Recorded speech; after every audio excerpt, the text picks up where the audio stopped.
So the reality is what we're seeing going on in D.C., especially with you're looking at Trump and Musk, is an all-out frontal assault on organized labor. And look, what's happening to the government employees right now, I do believe will trickle down. The fact that they are stealing collective bargaining rights away from TSA workers and they're not honoring contracts kind of makes you wonder, how far does this trickle down? I'm here to share some thoughts on what's going on in the country and the world of labor.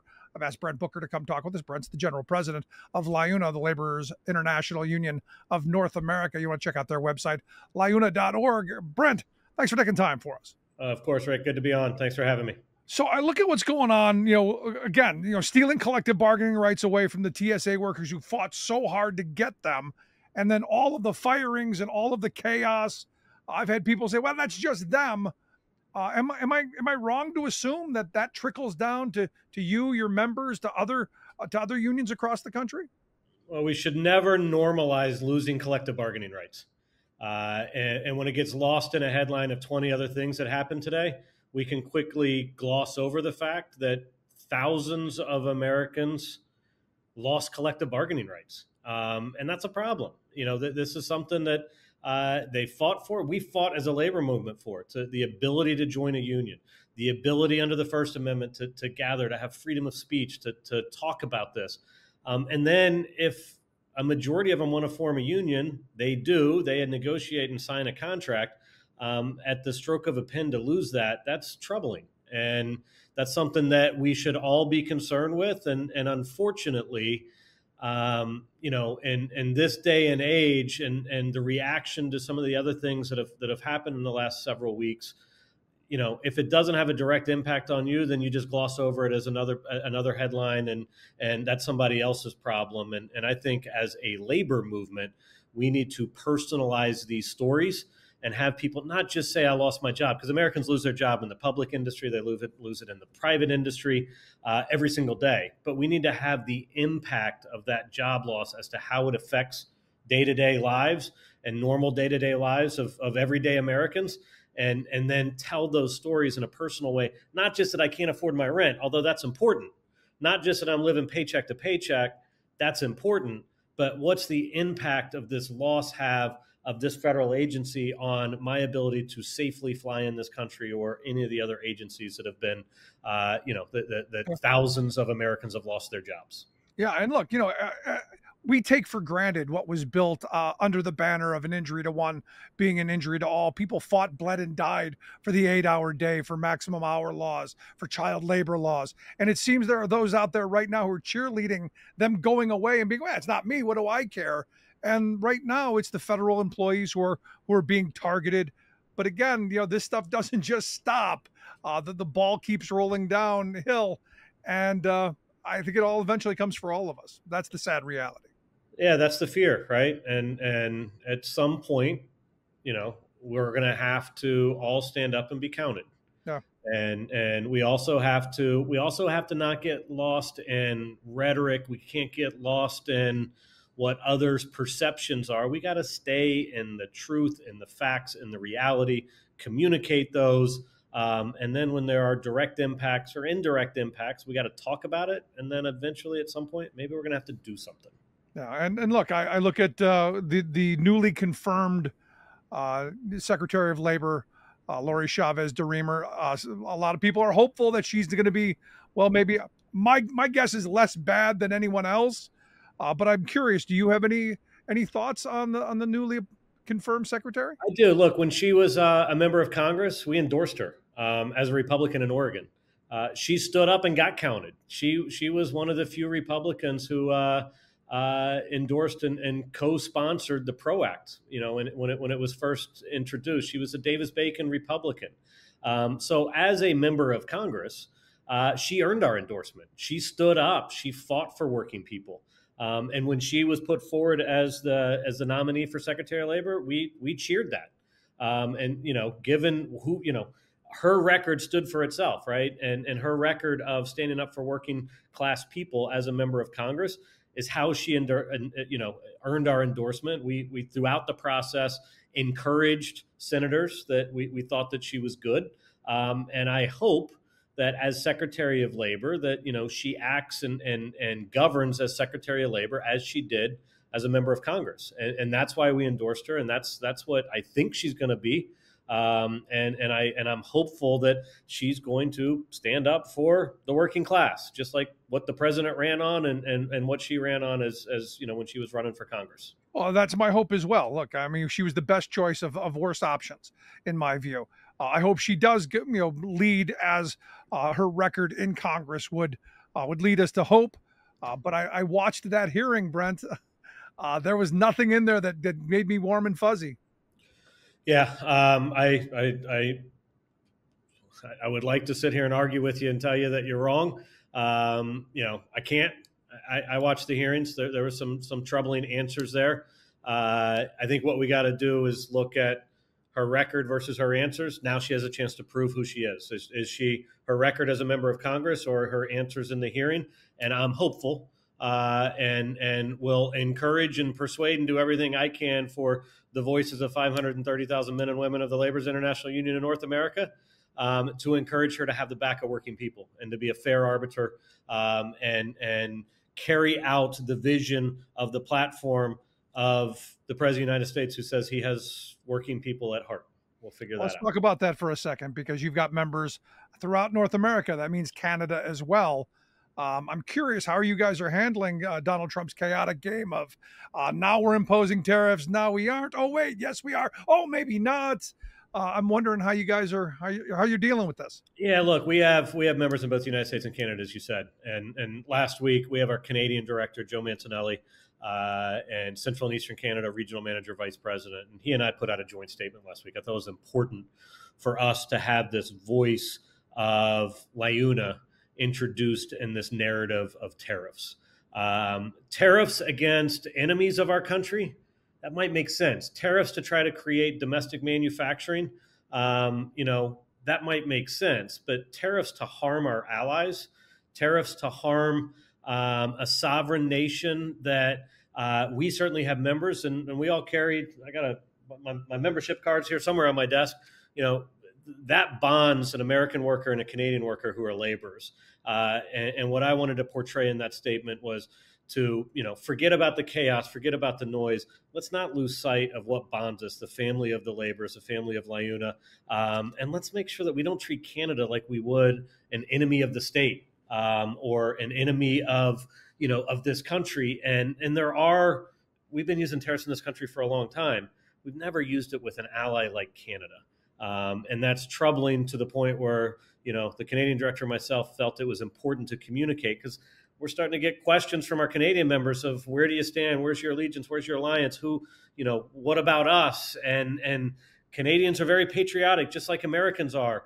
And talking to some of our Canadian members and talking to some of our Canadian leaders, go down their streets in their neighborhoods who every house has a Canadian flag out in front of their house now. That didn't happen 6 months ago. So I wanted to really, drive home the fact that we are a union, that there is a border, but the thing that separates us from other people is that membership card in our organization. And it doesn't matter who the prime minister, who the premier, who the governor, who the president is, that belonging to this family is bigger than a tariff. But these tariffs are troubling if they're using to weaponize and create enemies of friends that we've been for centuries. Yeah, no, I mean, the reality is you use tariffs in a strategic way, and I'm not an anti-tariff person. I'm not going to say he's absolutely wrong for talking about tariffs. I just don't think you use it as a bullying tactic. If you're using it strategically, as you said, to reshore manufacturing, to promote some fairness, to hold cheaters like China to account, I'm 100% on board. But as a bullying tactic, yeah, I'm not. You lost me. Tariffs against China. Some South American low-wage countries. That's different than tariffs against our allies. That's different, as I'll use your words, as a bullying tactic from our best, longest, and most proud ally. There's so many similarities between Canadians and Americans, and that's what I've learned in my multiple trips every year, going up and crossing that northern border and visiting with those families, with those members, and seeing that. They're not China. No. They're not an enemy. They're not paying child labor. They're not paying low wage workers to bring products into this country. They're doing the opposite. They're a unionized country that uses union laborers to build their infrastructure to maintain and support their energy that actually gets shipped across that border. We should be thanking them, not tariffing them. And they definitely don't want to be our 51st state. I've not met one Canadian that was supportive of that. Although I got to be honest with you, I'm kind of like, I wouldn't mind having Canada, Greenland, a couple, 4 extra senators on the Democratic side, strong union communities, strong militant union society wouldn't be bad. Might actually raise us up in a different way. I won't argue with that one either, Rick. Now, I understand you were in Alaska recently. I wanted to get some of your thoughts on what you saw on the northern slope, as I guess there's work being done on a pipeline there that was approved during the Biden presidency. What did you see? Yeah, it was literally an opportunity of a lifetime. I went up and visited. We had 700 members working on the Willow pipeline. It's a ConocoPhillips pipeline that we've been working, advocating for years, permitting process. This was kind of a full circle moment for me to see, our laborers testifying at permitting from the very beginning stages to the end stages to my predecessor, Terry O'Sullivan, calling the White House every day saying how important this project was for our membership, for energy security, to then to be able to go up there and see it myself. It was cold. Spending a couple days on the North Slope and staying at one of those work camps, one of those man camps up there, and really ingratiating ourselves with our members to see how they live as they build this. And look, they're traveling up there working 4 to 6 weeks at a time in conditions that, man, our members are badasses. When it was a warm front when I was there, it was -5 with 30-mile-an-hour winds, and everybody was talking about how warm it was, and their conditions where they're working on, the week before was -30, -40, and their dedication to the craft, their dedication to the environment, to doing this safely, to doing this the right way, the protocols that are in place from the state, from the federal government, from Conoco, from our contractors to make sure everybody was safe. To build this, and you couldn't see anything as far as the eye could see. These pristine lands, as to how they took care of these lands as they're drilling, exporting, and then transporting the product to give us energy security. At the same time, like I said, we have 700 laborers just on that one project of Willow. So it was a full circle moment for me to see advocacy, permitting, President Biden approving the permit, to now mobilization and driving down an ice road with my fellow laborers to go thank them for the work they do and see and feel the conditions in which they work in. Like I said, man, they're badasses, and I'm in awe of the work that they do every day, and really proud to be able to represent them and tell that story of what they're doing for this country and how safely and that they work. So it was a great experience that I'll never forget, and the best part of that was taking off those gloves and shaking hands with our members out there doing that work and thanking them for it. I know my buddy Gary, who's the head of Teamsters Local 959 out in Anchorage, he would say the same thing. Because they got members, I'm sure, working up there, driving on those ice roads, because this is a driver of jobs, and good union jobs, good high wage jobs. And you hit on something I wanted to focus on for a second, because I know a lot of my left friends are anti-pipeline, but these are people who it is their craft. They want to make sure they do the best quality job, and they do care about the environment. They're not going to go just tearing things up. They're going to do the best job they can do. Right? I guess it's a question. That was my biggest takeaway. I walked off the North Slope, and it's snow packed, it's ice packed. All you see is white. I didn't see any oil spills. I didn't see carelessness as we were building the pipeline to transport, this energy to our country, and the craftsmanship that they have and their dedication to it. These are Alaskans that are building that.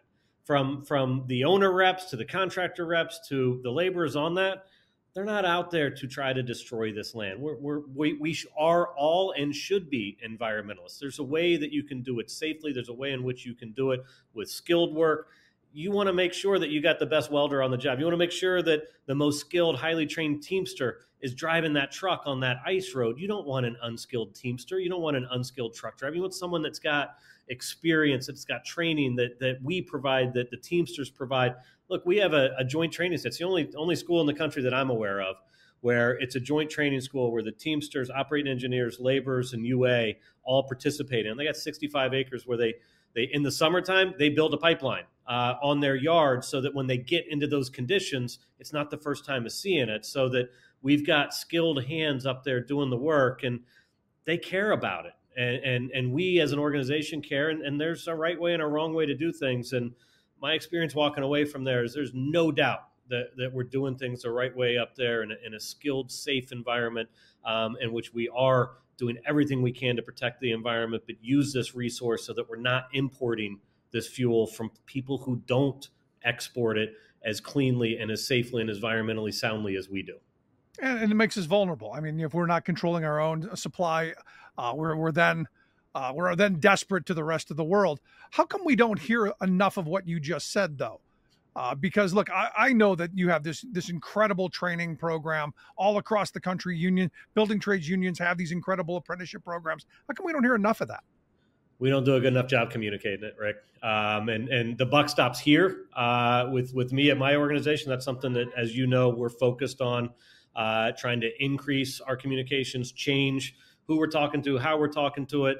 I brought a film crew up there with me, got permission from Conoco to shoot laborers doing that work so people can see that story. They can see the conditions where they're in, so that we can put out videos, we can put out, short pieces on social media, so that we can do just what I just did and talk about it. And then, and that's something that I think that the Democratic Party has to do is embrace this, not run away from it, and say that, this is a natural resource that when it's done the right way, when it's done with union labor, when it's done safely, when it's done with the highest safety protocols there are, we can safely extract energy from our country, use it ourselves. We insulate ourselves from, from energy from other countries. It makes all the sense in the world as we are still developing wind, solar, hydro, nuclear, and all these other things. We need a base load. We need this fuel. And if we don't extract it from our own land, I don't want it in a barge coming from Europe. I want to use our own resources and know that it's our members, American citizens, Canadian citizens, skilled workers who are extracting this in an environmentally safe way. And we just got to do a better job of telling the story. And also, creating really good family sustaining wage jobs with family friendly policies. And finally, I want to finish up with, it's Women's History Month. I know you guys are extremely proud of the maternity leave policy you guys have. And as I was reading through it, and, I talked to the bricklayers and other unions who also have policies like this. I'm going, how bad is it in this country when it's our building trades that are leading the way forward on family-friendly policies? Yeah, and look, if everybody acted like the building trades, our country would be a lot better off. I'm going to steal some lines from my dear friend Ed Smith, who used to run Ulico, as a vice president here, and who passed away recently. And he said, if everybody ran things like the building trades, we'd be good. People would be paid a living wage. People would have health care. You wouldn't have to rely on the government for health care. People would have a pension, so that when they retired at the end of their career, they didn't have to rely on the government for anything because they'd already earned that money from there. So if the country ran like the building trades, we'd be a lot better off. And now you throw in Family Leave Act, maternity leave, on top of safety protocols, on top of wages, of health care, of pension, of vacation, of annuities, labor management, training. If everybody had the same values that we had, we'd be a far better off country.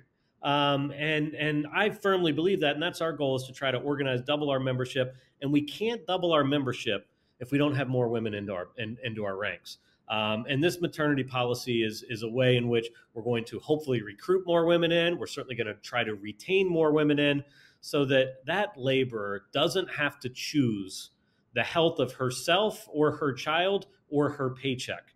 So we wanted to give her the opportunity to take that 6 weeks before childbirth and pay her $800 a week, so that she wasn't worried, wasn't putting herself or her baby in a high-risk situation. And then those 6 or 8 weeks after birth, same thing. Stay home, take care of your child, and then come back to the workforce. And the benefit of a collective bargaining agreement, it doesn't say a man makes 100% and a female makes 78% like the rest of the country does. Our collective bargaining agreement says a journeyman laborer makes X. And there is no wage discrimination when you're working under a union agreement. And we're trying to use that to bring more women, because that's how we're going to grow. I wish the rest of the country operated the way LIUNA did, to ensure health and safety, to ensure a living wage, to ensure health care, to ensure a pension, to ensure that when women get pregnant on a job site, that they're going to be taken care of. And if and when we get to that, we're going to grow our union, we're going to grow our membership, and hopefully the whole country grows and does the same things and have the same values that we do. There you go. LIUNA.org, the website, if you want to check out Brent Booker's union and the work that they do. Brent, always great talking to you, buddy. I look forward to seeing you again. Sounds good. Thanks a lot, Rick. Good seeing you.